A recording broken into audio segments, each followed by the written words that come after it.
오늘날 우리는 원튼 원치 않든 성에 대한 정체성을 새롭게 정의하고 있습니다. 이미 미국이나 유럽은 사람이 태어날 때부터 부여받은 성의 정체성, 즉 남성과 여성, 여성과 남성이라는 성을 부인하고 내가 스스로 성을 선택할 권리를 가지고 있다라며 법적으로 내가 어떤 성을 가지고 태어나든지 관계없이 새롭게 성을 선택할 수 있는 권리를 부여했습니다. 즉 이런 말이죠. 내가 다른 성으로 잘못 태어났기 때문에 새로운 성을 선택할 권리가 있다. 참 말도 안 되는 말인데 유행하고 있는, 법적으로도 보호받고 있는 그러한 상황입니다. 이런 성 정체성의 선택의 자유는 오늘 우리가 살펴보는 제7계명을 어떻게 보면 더욱 불필요하고 고리타분한 계명으로 만들어 버립니다. 우리나라에도 뭐 생겨나긴 했습니다만 여러분 유럽이나 미국의 화장실에 가시면 보통 우리 화장실 구분할 때 남성, 여성 이렇게 구분하잖아요. 남성, 여성 구분이 없는 중성 화장실이 있습니다. 남성, 여성 같이 들어가는 화장실 말이죠. 뭐 많이 있습니다. 성경은 여러분 뭐라고 말합니까? 하나님께서 사람을 남자와 여자로 지으셨다고 명백하게 선포합니다. 모든 인간은 남성과 여성 둘 중 하나로 태어나서 살아가는 삶을 하나님으로부터 선물을 받은 겁니다. 이거는 변할 수 없는 사실입니다. 그러므로 원하지 않는 성으로 잘못 태어났다거나 중성이라거나 성을 바꾼다거나 하는 것은 하나님이 부여하신 질서를 파괴하는 행위입니다. 우리가 7계명을 생각할 때 그렇게 먼저 하나님이 창조하신 남성과 여성, 여성과 남성 그리고 하나님이 제정하신 혼인의 법칙을 생각해야 할 겁니다. 하나님이 아담을 지으셨습니다. 아담 혼자 사는 것이 보기에 좋지 못하여 하와를 지으셨고 그 둘을 한 몸 되게 하셨습니다. 예외가 있지만 늘 우리의 삶에 예외가 있죠. 예외가 있지만 결혼과 부부 생활은 하나님이 정하신 법칙입니다. 물론 독신의 삶의 예외가 있습니다. 신약 성경에도 그것을 말하고 있습니다. 결혼과 부부 생활을 통해서 성적인 욕구를 채우고 자녀를 생산하고 나아가 가정과 사회와 국가에 기여하는 것은 자연스러운 일입니다. 그리고 바람직한 일입니다. 더 나아가 가정이라고 하는 것은 남성과 여성의 남편과 아내의 관계라고 하는 것은 그저 사회와 국가에 기여하는 것으로 만족하지 않고 성경적으로 보면 그리스도와 교회를 상징하고 있습니다. 이미 여러분이 지난 10월에 우리 전교인 가족 수련을 통해서 에베소서 공부할 때 이거 살펴본 바 있습니다. 반면에 오늘 7계명을 살펴보고 있는데 이 7계명의 간음이란 하나님이 제정하신 제도 밖에서 이루어지는 모든 성적인 생각과 성향과 마음과 행위 전부를 가리키는 말입니다. 그리고 하나님께서는 10계명에서 제7계명을 통해서 이런 일체의 행위를 하지 말라고 부정적으로 명령을 하셨습니다. 오늘 제7계명 살펴보면서 두 가지를 생각해 보려고 합니다. 첫 번째, 이 7계명은 부정적으로 볼 때 영적으로, 육적으로, 신체적으로, 정신적으로 간음의 행위를 하지 말 것을 교훈하고 있습니다. 27절, 28절 말씀 볼까요? 같이 읽어봅니다.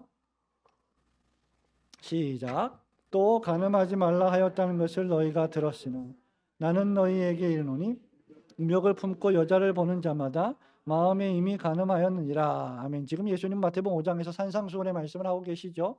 예수님의 율법에 관한 말씀을 말씀하시고 그리고 형제에 대하여 노하지 말라는 말씀에 이어서 간음에 대한 이야기를 하고 계시는데 우리가 보통 이런 생각을 할 수가 있어요. 사람을 때리거나 사람에게 흥분하거나 뭐 노하거나 기분 나쁜 말을 하는 거는 간음의 죄에 비해서 상당히 약한 죄다 이런 생각을 하는 경우가 있는데 결코 그렇지 않습니다. 성경은 이 모든 죄를 동일선상에 놓고 보고 있다는 점을 생각해야 합니다. 간음치 말라 하였다는 것을 너희가 들었다. 예수님 말씀하셨죠. 이 말은 출애굽기 20장 14절의 10계명의 말씀 가운데 하나입니다. 하나님이 제정하신 법칙과 제도 밖에서 성적인 욕구를 채우는 모든 방법, 이게 간음이라고 하는 단어의 의미입니다. 남성이나 여성이라는 성 자체는 하나님의 창조이며 그 자체로 선하고 아름답습니다. 하지만 그것이 선하고 아름답게 쓰여지지 못한다면 간음의 도구로 쓰일 수가 있다는 것이죠. 여러분 오늘 TV를 보십시오. 예능 프로그램을 보세요. 여러분 좋아하십니까? 혹시 여러분 그냥 보시는, 아니면 그냥 뭐 틀어놨으니까 보이는 그런 예능 프로그램들이 있을 겁니다. 오늘날 혼인 전에 동거하는 거, 또는 계약 결혼, 이건 너무나 자연스러운 시대의 현상, 시대의 문화가 되어버렸어요. 한동안 TV에서 방영됐던 우리, 잘 아시네요. 결혼했어요. 우결, 뭐 이런 것들이죠. 짝을 찾는 예능 프로그램이 본물 터지듯 인기를 얻고 있습니다.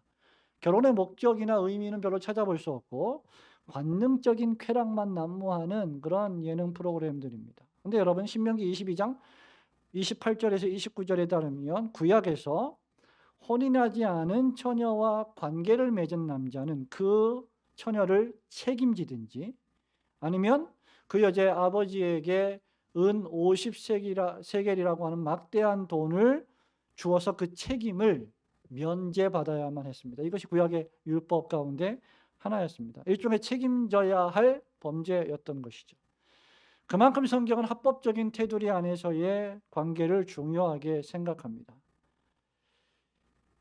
그런데 성경은 이런 어떤 간음의 범위를 훨씬 더 확장시키죠. 여러분 어떤 의미에서 간음의 죄는 정상적인 결혼의 제도 밖에서 이루어지는 행위이며 하나님의 계명을 어기는 것이기에 심각한 죄인데, 이런 것만, 결혼의 제도 밖에서 이루어지는 것들만 간음이라고 보지 않는다는 거죠. 성경은 어디까지 말하고 있습니까? 성경이 출애굽기 22장 22절에 보면요, 짐승과 행음하는 것, 수간이라고 보통 우리 부르죠. 또 레위기 18장 22절에 보면 동성끼리, 즉 여자와 여자끼리, 남자와 남자끼리 행음하는 동성애를 가정한 죄라고 규정하고 있습니다. 현대 문화는 작은 것이 아름답다, 소수가 진리이다, 이런 캐치프레이즈를 내걸고 소수의 인권, 작은 숫자의 아름다움, 그래서 동성이 동성을 좋아하는, 남성이 남성, 여성이 여성을 좋아하고 사랑하는 것은 매우 자연스러운 인간의 성적 성향이다 라고 주장하지만 그것은 현대사회의 타락한 인간의 사상이요 문화일 뿐입니다. 사실상 동성애는 오늘날 21세기에 새롭게 태도된 범죄는 아닙니다. 그것은 고대 그리스와 로마 헬라 제국 시대에도 여전히 만연했던 죄악이었습니다. 근데 놀랍게도 오늘 우리가 읽은 이 말씀 27절 28절 말씀에 보면요, 간음의 범위를 훨씬 더 확장시킵니다. 이게 훨씬 더 무서운 말씀입니다. 신약의 경우에 우리 예수님 말씀하시는데 간음의 죄를 영적인 부분까지, 정신적인 부분까지 확장시키고 있다는 것이죠. 28절 보세요. 여러분, 나는 너희에게 이르노니 뭐라고요? 음욕을 품고 여자를, 왜 이렇게 살살 읽으세요? 음욕을 품고 여자를 보는 자마다 마음에 이미 간음. 그러니까 홀리게 쳐다보는 거예요. 이렇게 두리번거리며 쳐다보는 거죠. 이것은 무엇입니까, 여러분? 마음으로 간음을 지적하고 있는데 구약의 율법은 행위에 강조점이 있다면 신약에는 마음의 동기, 모티베이션, 마음의 동기에 훨씬 더 강조점이 있습니다. 실제 행위가 없었다 하더라도 마음의 동기와 감정과 의지가 있었다면 그것은 이미 죄를 저지른 것이다 라는 말입니다. 우리는 예수님께서 신자의 윤리를 단순히 실제적인 행위나 외면적인 모습만이 아닌 내면적인 모습까지 확장하시고 계심을 보아야 합니다. 여기에는 뭐가 있습니까? 마음과 의도가 있습니다. 내 마음과 내 의도가 내 눈을, 내 손을 움직입니다. 남자가 여자를 보는 거, 여자가 남자를 보는 거 하등의 문제가 될 것이 없습니다. 그러나 자기 마음과 의도가 음욕으로 불타올라서 여자를 보고 남자를 본다면 그는 손과 눈과 발과 몸을 움직이게 될 것이고, 그렇지 않다 하더라도 이미 간음한 자이다라고 예수님 말씀하십니다. 이렇게 마음으로 음욕을 품어도 간음한 것이라 말씀하시는데 침실에서 은밀하게 음란한 영상을 보는 것 역시 예외일 리 없습니다. 음욕을 품고 여자를 보는 자마다, 음욕을 품고 음란물을 보는 자마다 마음에 이미 간음한 것입니다. 이미 마음으로 음욕을 품고 보는 것이기 때문이죠. 그러므로 우리는 무엇보다도 마음을 지켜낼 줄 알아야 합니다. 잠언 4장 23절에 솔로몬 왕이 뭐라고 말씀하십니까? 무릇 지킬 만한 것보다 더욱 뭘 지키라? 마음을 지키라. 왜요? 생명의 근원이 여기서 나느니라고 말씀했습니다. 아까도 말씀드렸지만 우리가 간음죄를 생각할 때 남녀의 성적 관계에만 관심을 가지는 경향이 있습니다. 그래서 우리가 어떤 욕심을 부린다거나 뭐 형제에게 욕을 했다거나 하는 것보다 간음이 실제적으로 훨씬 큰 죄라고 생각을 합니다.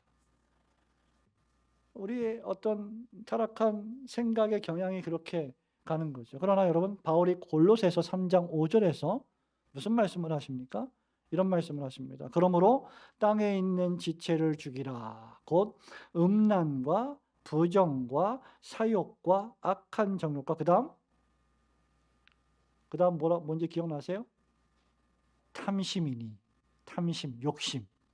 욕심이니 탐심이니, 탐심은 우상숭배니라 라고 말하므로 간음과 욕심과 간음을 동일한 선상의 죄로 평가하고 있다는 겁니다. 음란만큼이나 탐심은 우상숭배입니다. 지금 바울은 영적인 간음, 우상숭배의 간음에 대해서 말하고 있습니다. 간음이나 탐심은 하나님의 자리에 그것을 올려놓고 대신 숭배하는 것이기 때문에 우상숭배가 된다는 겁니다. 우리의 간음죄가 더욱 심각해지는 것은 우리가 하나님 이외에 다른 신을 섬기고 경배하게 될 때입니다. 그것은 10계명 1계명부터 4계명 대신계명의 위반일 뿐만 아니라 7계명의 위반이기도 합니다. 하나님 이외에 다른 신을 두는 것은 명백한 영적인 간음입니다.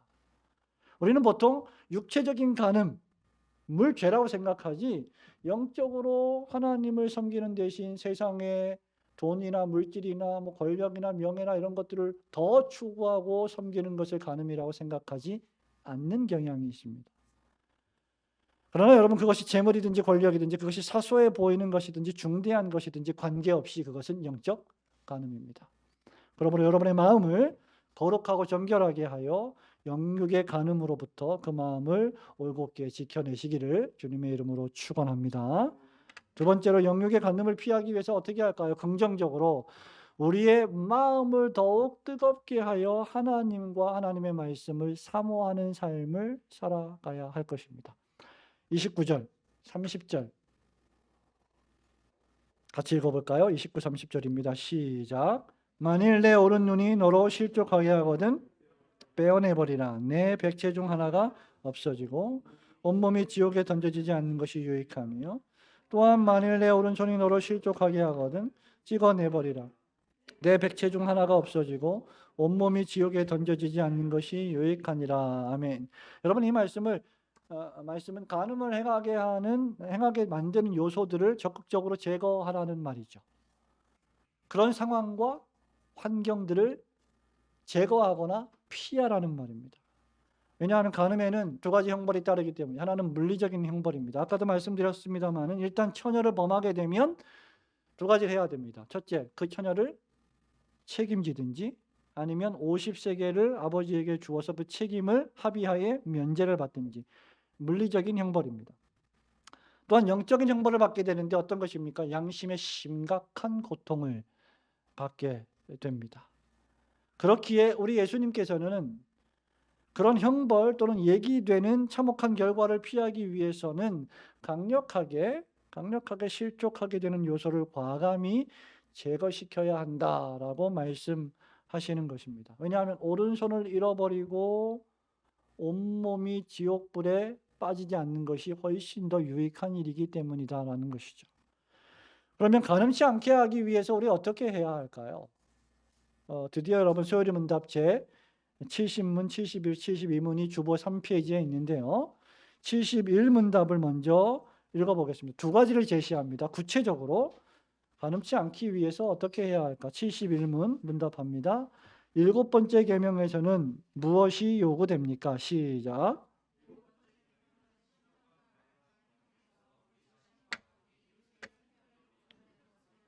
7번째 계명에서는 심정과 마음과 말과 행동에서 우리 자신과 우리 이웃의 순결이 보존되는 것을 요구합니다. 자, 72문답도 읽어볼까요?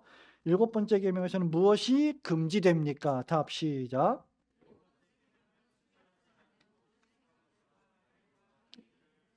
예, 순결하지 않은 모든 생각들, 말들, 행위들을 금합니다. 여기서 강조되는 거 세 가지입니다. 첫째, 마음. 둘째, 말. 셋째, 뭐요? 행위. 행동, 행위. 마태복음 5장 28절은 마음을 강조하고 있죠. 나는 너희에게 이르노니 여자를 보고 음욕을 품는 자마다 어디에? 마음에 이미 간음하였느니라.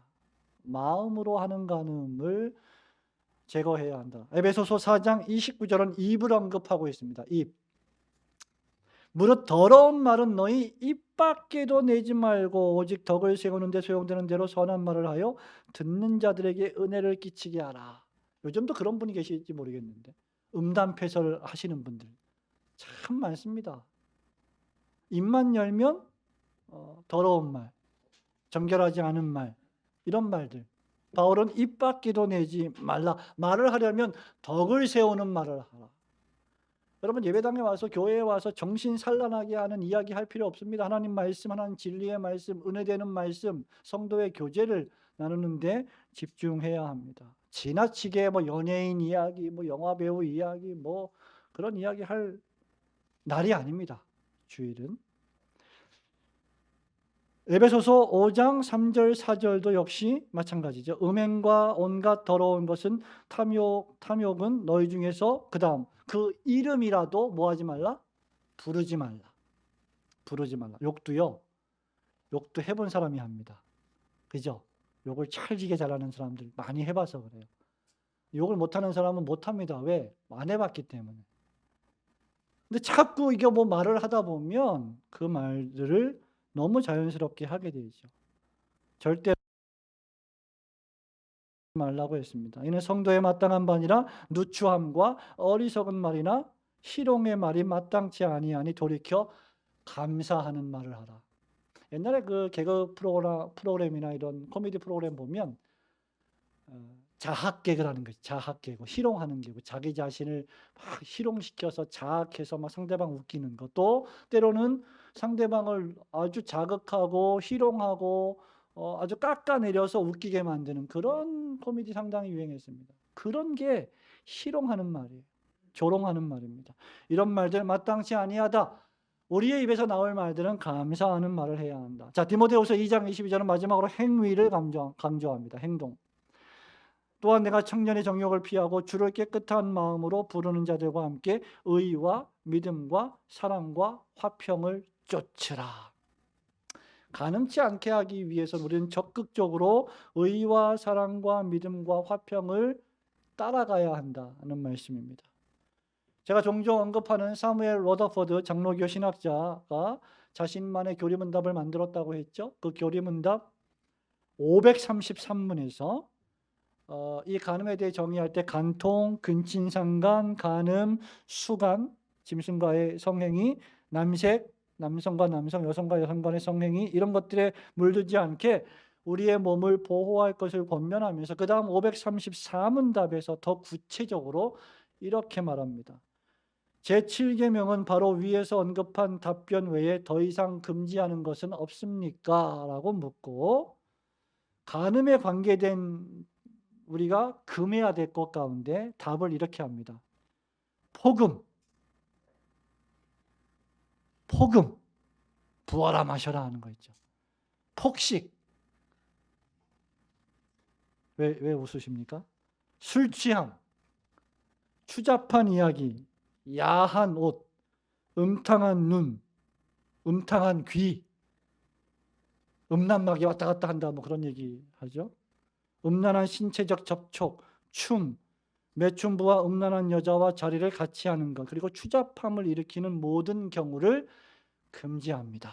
이렇게 쓰고 있습니다. 그 당시에도 이런 일들이 아주 사회 속에서 많이 있었다는 것을 우리가 알 수 있죠. 마음과 말과 행동에 있어서 외설적이거나 불경하지 않은지 여러분들은 늘 삼가 조심하며 사는 노력을 기울여야 할 것입니다. 그런데 여러분, 우리가 지금 살고 있는 이 시대의 문화는 너무나 성적으로 자극적인 것들이 너무나 많기 때문에 우리가 그런 노력의 성공 여부를 확신하기가 어렵습니다. TV만 틀면, 영화를 보면, 유튜브에 보면 온갖 것들이 다 우리 앞에 노출되어 있기 때문이죠. 결국은 하나님과 하나님의 진리의 말씀을 뜨겁게 사랑하는 길 외에 더 좋은 치료책은 없습니다. 우리가 하나님과 사랑에 빠지지 않으면, 하나님의 말씀과 깊이 사랑에 빠지지 않으면 결국 인간이란 존재는 세상과 사랑에 빠질 수 없는 연약한 존재들입니다. 저와 여러분은 어딘가에 빠질 수밖에 없는 존재들입니다.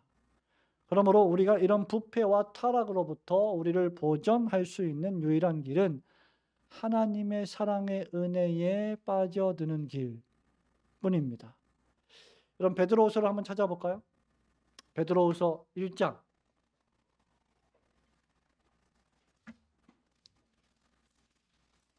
베드로후서 1장 2절,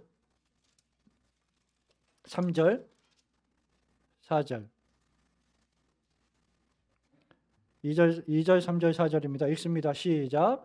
하나님과 우리 주 예수를 알므로 은혜와 평강이 너희에게 더욱 많을지어다. 그의 신기한 능력으로 생명과 경건에 속한 모든 것을 우리에게 주셨으니 이는 자기의 영광과 덕으로서 우리를 부르신 이를 알므로 마음이옵니다.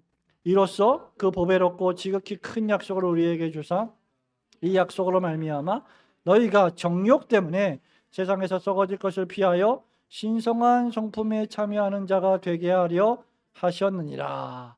하나님이 우리를 구원하신 이유는 세상의 정욕에서 빼어내어 하나님의 신성한 성품의 인격에 참여시키게 하시기 위함이다.